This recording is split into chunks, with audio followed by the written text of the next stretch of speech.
get a text, and it was from our general manager, and I thought he was asking me what I thought. And then I realized very quickly he was telling me what happened.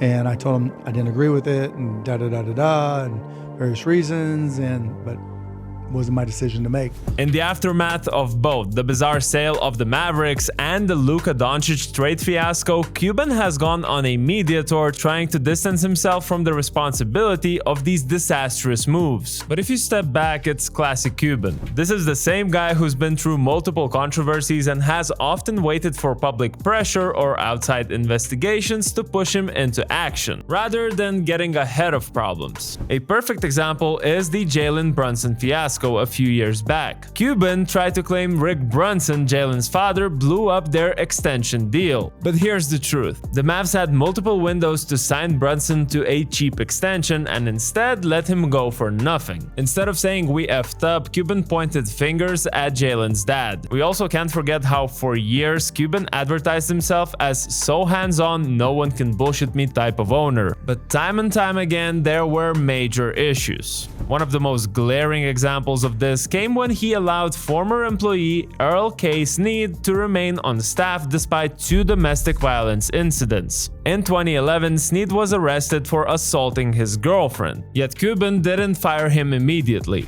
Instead, he let him stay employed for years, only taking action after Sports Illustrated began investigating the culture within the Mavericks. When he finally let Sneed go, Cuban admitted it was a horrible mistake not to act sooner. But by then, the damage was done. This wasn't an isolated incident. Cuban was similarly slow to respond to sexual harassment allegations against former Mavericks president Terdema Ussery. He downplayed the situation, waiting for outside investigations to bring it to light rather than addressing it directly, pretending he did not know anything about it. In both cases, Cuban seemed more concerned with managing the fallout than with taking immediate action to ensure accountability. And now that he's only a minority owner of the Mavs, he somehow wants no blame for trading Luka. Yet Cuban is the one who decided to hand the team to the Adelson family. Miriam Adelson, her son-in-law Patrick Dumont, and their massive casino empire, Las Vegas Sands. Of course, Cuban wasn't just looking for basketball owners, he wanted business partners. He knew the Adelsons had no clue how to run a team, but they had something he wanted: connections and influence in real estate. There were also talks about a push for a new arena and eventually a casino in Dallas. Interestingly though, he didn't sell all of his stocks and kept himself as a part shareholder of the team with a 27% stake. Initially, Cuban said he wanted to hold on to control of basketball operations. Then he claimed the NBA wouldn't allow it in writing, so it was left out of the final contract, but he trusted the Adelsons to keep their word. Next thing we know, Adam Silver publicly states that the league's not to blame. This was basically between Cuban and the Adelsons. So Cuban either got out-negotiated or willingly stepped back while making it look like the big bad league forced him to. Meanwhile, the Mavs fans were left stuck with new owners who know nothing about running an NBA franchise. At first though, naturally not too many people were blaming Cuban for the failures of the new regime. Fans were way more upset with the new leadership, particularly Nico Harrison for trading away Luka Doncic for a questionable return and letting the roster crumble. Then fans started chanting "Fire Nico" at home games. Fire Nico!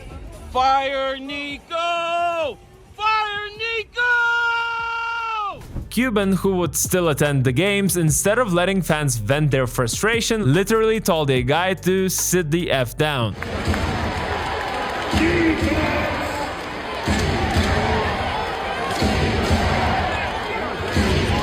A day later, he gave that same fan a courtside seat for the next marquee matchup, which only made it more obvious Cuban was reacting under pressure. Before that, he was basically silent, and that was working out for him PR-wise. The blame was going to the new owners and front office. But once he started defending himself publicly, going on podcasts and writing social media essays, he just dragged more attention to himself. For instance, he got into a heated argument with a former Dallas Mavericks employee, Gavin Malloy, on Facebook. Facebook. First, Malloy pointed out that Cuban was the one to hire Nico Harrison in the first place. Who hired Nico? Cuban. He has blood on his hands here. He's just doing better damage control than Mavs. Cuban's response? Did I miss your complaints when we went to the finals last year? How upset were you then? How much of a bonus did you get when I sold? Okay, fair enough, but Malloy has a point here. As I said, all the guns were pointed at Harrison or Dumont while Cuban dodged any accountability. He replied, not enough money to make up for that Luka trade. I'd give your dirty dollars back for Luka to be here, how about you? From there, it just got more and more personal. Here's one of Cuban's replies to Malloy. I did every damn thing I could for 23 years. Kept prices lower than not only any NBA team, but lower than college teams too. I had $2 tickets for multiple years. When I sold, there were always 4,000 tickets under $29. I made money 2 out of 23 years I was the majority owner, lost hundreds of millions of dollars. So my dirty dollars didn't get a peep out of you those 23 years. Or when you got your check every 2 weeks. Or when you got your bonus. Go back to what I said when I sold the team. I didn't want my kids and family to have to deal with people like you. I honestly got tired of the growing number of fans who become pricks on social media. People exactly like you. I paid your salary. I paid you a bonus I didn't have to give you. Nico and the new owners do something none of us liked and you decide to try to F with me. Thank you for confirming I made the right decision. As you can tell, quite a defensive response, and in my eyes it's not surprising. There's a lot of ego at play here too, especially when you're this outspoken and become such a character. He has deleted most of his comments since, but it's clear it's a mix of frustration and a defensive mechanism he's been honing his whole career. Now let's take a look at what Cuban claimed on that podcast with comedian Tom Segura. It's so insane to people that when you have, I mean, Luka's a legit like generational talent. You don't have to convince me. But you know, but it's yeah. I mean, I don't get it either. You don't get it either. No.